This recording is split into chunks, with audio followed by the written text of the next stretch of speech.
Good morning, everyone. Wow, what a great crowd we have, and thank you, Jan, for that introduction. And I just talked to Councillor Salt, told him great job, and there's endless opportunities within our First Nations communities, and we all look forward to working shoulder to shoulder with them and making sure that First Nations communities are prosperous and have opportunities like everyone else. It's wonderful to be back for the 2025 ROMA conference with so many of my cabinet and caucus colleagues. I also want to thank all the associations here as well, along with the mayors and the regions and the councillors, and just one big happy family.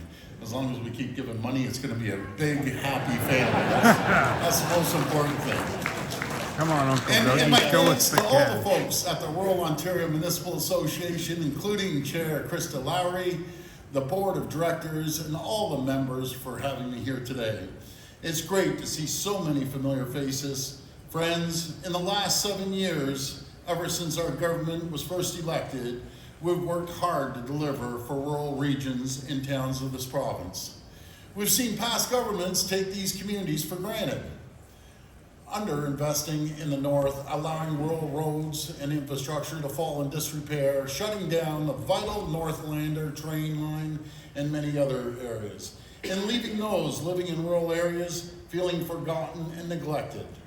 Our government truly appreciates rural communities and their residents and understands how they make Ontario stronger. In fact, because we know how important it is to have a dedicated rural voice at the table, we created a ministry dedicated to rural affairs, led by my great Minister Lisa Thompson. She is a real champion, who understands and fights for rural Ontario every single day. And it's amazing. You see her perform at the cabinet table is phenomenal about any rural issues and dancing up and down and getting everyone's attention. But I absolutely love Lisa. Our government has made game-changing investments throughout rural and northern communities. We've heard the concerns shared by our rural municipal partners about the financial challenges they face, from delivering essential services to their growing populations. That's why in the last year's fall economic statement, we announced that we're increasing the Ontario Municipal Partnership Fund by $100 million. That's funding earmarked for small, rural, and northern municipalities to help them provide the services their residents need and deserve. Just this past year, we also announced a $5 million annual investment through our new Ontario Transit Investment Fund. Funding that will help Ontario's smaller communities build safer and more dependable transit services. And of course, we continue to work closely with municipalities to build more homes across the province. To speed up construction timelines from homes built, we recently increased our investment in the Housing Enabling Water System Fund to more than $1.2 billion, helping more municipalities build out their drinking water, wastewater, stormwater infrastructure. This includes $120 million from our Building Faster Fund that is being reserved for small, rural, and northern communities. As we build more homes across rural Ontario, we're also making sure the necessary technology is in place to improve connectivity and bring high-speed internet to every corner of the province. I always say roads are important, right? Roads are critical, and water is important too, everything's important. But nothing connects people more than having high-speed internet, and it's absolute priority. We're spending $4.2 billion on making sure we connect every single person across Ontario, and all in the far north First Nations communities, they're gonna have high-speed internet as well. We've invested $71 million to provide better cellular service coverage in Eastern Ontario, and have committed $669 million to bring faster broadband coverage to rural and First Nations communities in the north. We're also helping to unlock the economic potential of rural Ontario by investing more than $5.7 million in 85 projects, chosen through the most recent intake of our Rural Economic Development Program. These projects are helping to create jobs, address labor force challenges, and boost economic development in every corner of the province. And just yesterday, Minister Thompson announced an exciting revamp of this program. The new program, the Rural Ontario Development Program, will have its funding double to $10 million per year. This will help rural communities leverage new economic opportunities and prepare for growth. I want everyone here to know that we're also working hard to improve access to medical care for rural residents. We are, we'll hear a lot about that. I just want to tell you something. I'm going off. This is where it gets dangerous. My team starts going. So let me talk about healthcare since we just mentioned that. You know, it's ongoing. I call it continuous improvement, right? We've seen massive growth, faster than Florida and Texas. They're the two fastest growing states in the U.S. They see about 365,000 new residents every year. We saw over 800,000 people last year. Those 800,000 people are coming here for a better life. We welcome them. We need to make sure that they get their working permits a lot quicker, get in the fray. But guess what? That puts a real heavy load onto our roads, onto our transit, onto our education system, onto our healthcare system, not to mention the year before. The growth is unprecedented. We're going to be taking over New York State in just a few years. We're about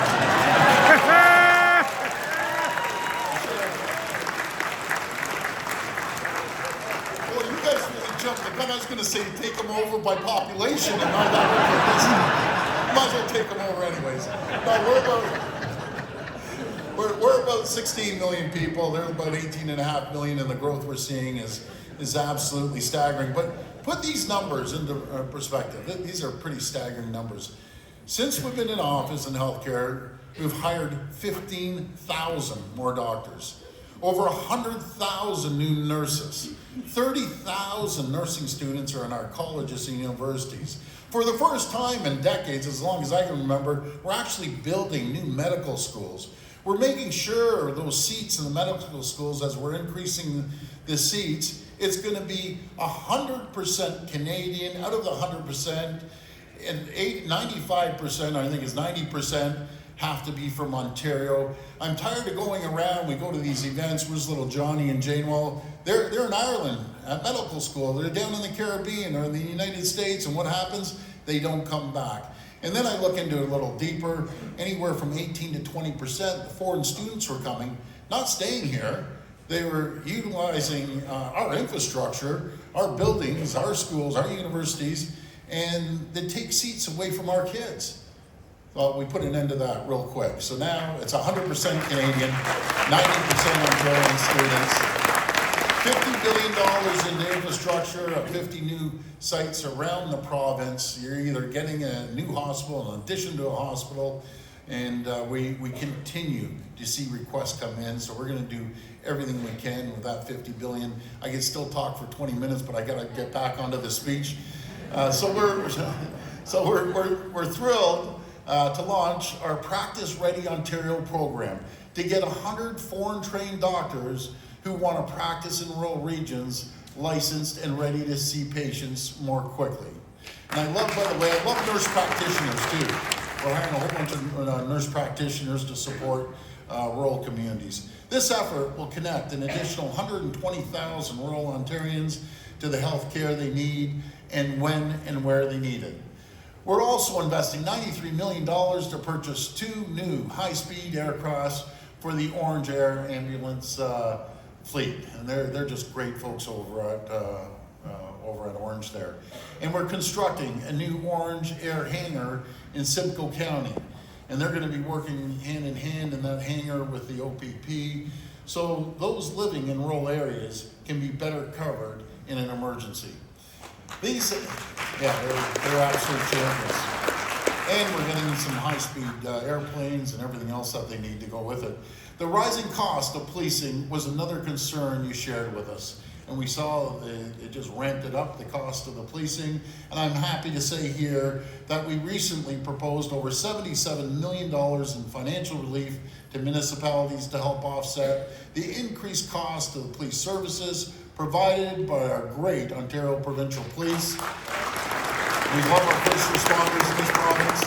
And folks, I couldn't be prouder to announce that we're getting closer to seeing a bigger and better Northlander train service running again very soon. And I gotta give a shout out to Vic Fidelli. He's been on this for the last 5-6 years. Finally, we're moving forward. Last month, we announced that construction is set to begin on new platforms at steps along the Northlander corridor route, meaning communities stretching from here to Muskoka, to North Bay, to Timmins, and all the stops in between will have easier access to more job opportunities, healthcare, and education.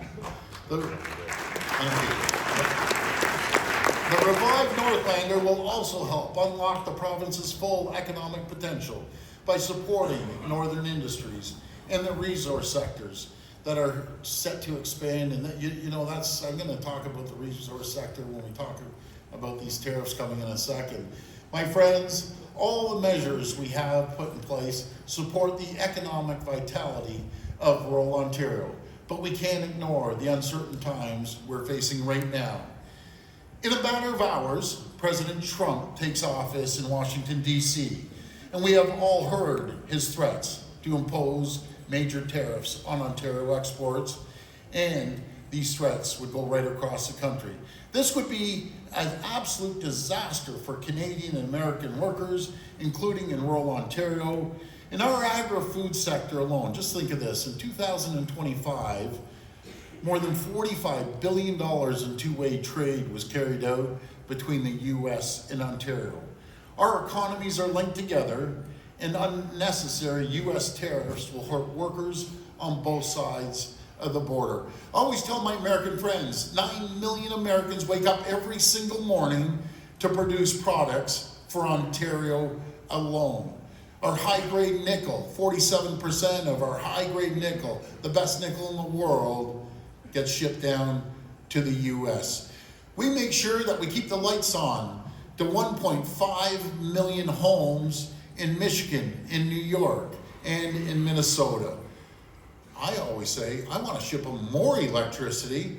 I want to make sure we ship them more critical minerals, no matter if it's our great nickel or the other critical minerals that we have. And we're stronger when we work together.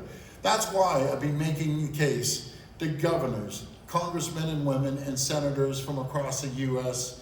to make the right call and work with us to establish Fortress AMCAN.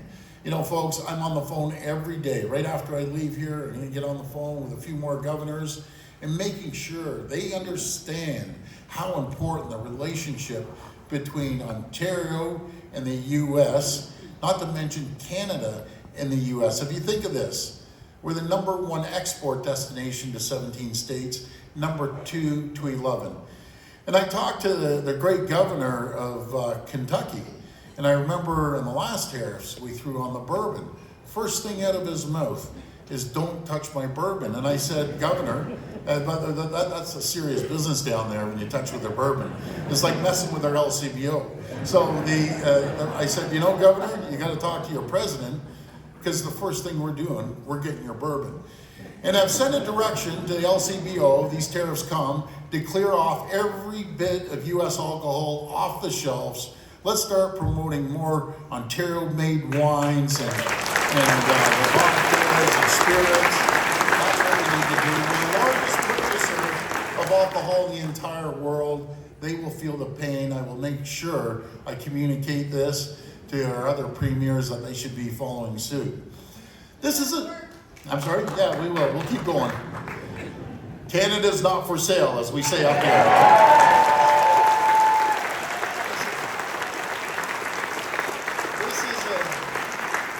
This is a strategic alliance between America and Canada that would improve security and promote economic growth on both sides of the border.